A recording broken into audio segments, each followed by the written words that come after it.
Gustavo Petro se ganó el odio de la derecha cuando destapó la parapolítica en 2006, después de ser uno de los 3 senadores más votados en Colombia. Hasta ese momento, la derecha era feliz. Tenían un ejército paralelo al gobierno, civiles armados con recursos de la nación que desplazaban a los campesinos para quitarles sus tierras, que eliminaban toda oposición política y de medios de comunicación, y que además de eso constreñían y coaccionaban a las comunidades rurales para que votaran por X o Y candidato, o sea, el candidato de las AUC en ese territorio. Ojo a esto, el candidato o la candidata que los paramilitares le daban el poder para manejar su municipio o departamento.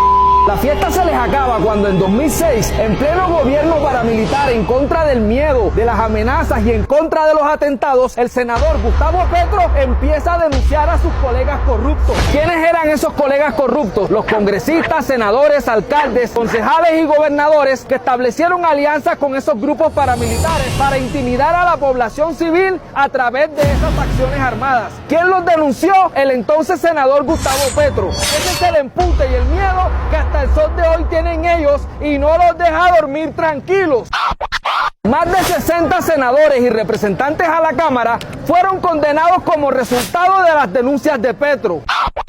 Ojo a esto, por encima les voy a nombrar algunos de los condenados por parapolítica, expresidentes del Congreso como Miguel Pinedo Vidal del Magdalena y Javier Cáceres Leal de Bolívar, Mario Uribe Escobar, también expresidente del Congreso y primo del expresidente Uribe. Otros condenados como Javier Merlano, Eric Morris, Álvaro El Gordo García, Salvador Arana, el gobernador del Sucre, el que mandó a matar al alcalde del Roble, Álvaro Araújo Castro, Alfonso Campos, Muriel Benito Rebollo, Mauricio Pimiento, Luis Eduardo Vives, Eleonora Pineda y muchos más a los que la justicia halló culpables, entre ellos César Pérez García. A este último le dieron 30 años de cárcel por la masacre de 43 personas en Segovia, Antioquia.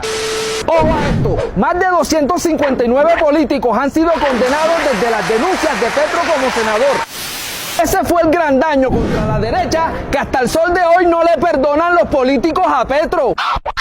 Entonces ahora que es presidente, le quieren dañar el caminado, ya que muchos de los congresistas de hoy son herederos de los caudales políticos de antes, condenados e investigados, y otros son sapos e ignorantes que no saben ni dónde están parados.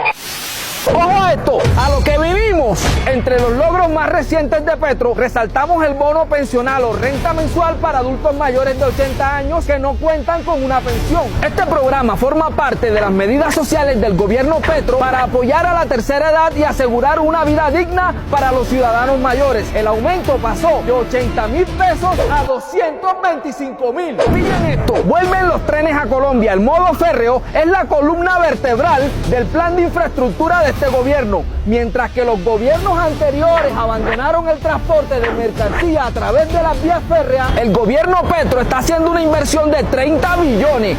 Billones con B de bastante. ¿Saben por qué Colombia, un país tan rico en recursos naturales, no tienen vías férreas como países desarrollados como Francia, Alemania, Italia o Estados Unidos?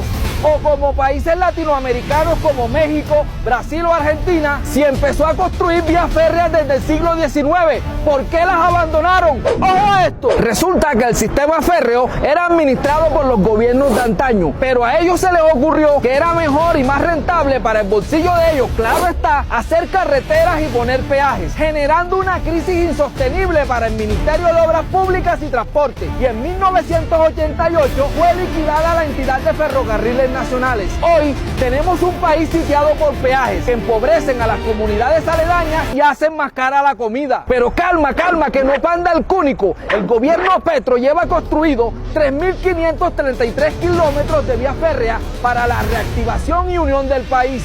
En 2026 necesitamos seguir con un gobierno progresista, porque si no, esos proyectos se caen nuevamente y esa platica se pierde. Recuerden que son 30 billones de pesos. Ojo a esto que les voy a contar y que no le van a decir ni en RCN, ni en Caracol, ni ninguno de los medios tradicionales. El gobierno Petro en el Caribe acaba de entregar 1.384 hectáreas que le pertenecían a narcotraficantes. Ojo, 1.384 hectáreas a familias afrocolombianas, campesinas e indígenas de Sucre, víctimas de masacres paramilitares, y otras 409 hectáreas a mujeres víctimas en Ayapel, Córdoba. El gobierno Petro anunció 4.690 millones para mejorar las infraestructuras del Caribe, 3.240 millones para terminar el hospital de Santiago de Tolú en Sucre. Anunció la reestructuración de acueductos para que municipios como Ayapel tengan 100% de cobertura y acceso al agua. Ojo a esto, la semana pasada se aprobó la reforma a la educación en tercer debate, que pretende reglamentar la educación como un derecho fundamental en Colombia, mientras que los antiguos gobiernos endeudaban a la juventud con créditos como el ICETEX y Colfuturo, haciendo literal un pacto con el diablo, porque a muchas personas les tocaba pagar 3 y 4 veces el monto de esos créditos a lo largo de su vida. El gobierno Petro busca que la educación como derecho fundamental se convierta en ley.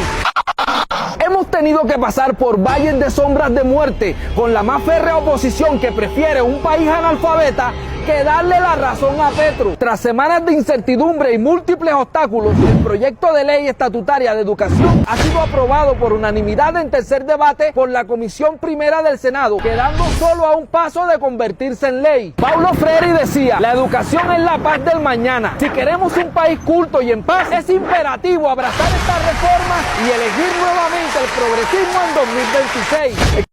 Somos el alternativo. Síguenos y comparte, porque la verdad importa.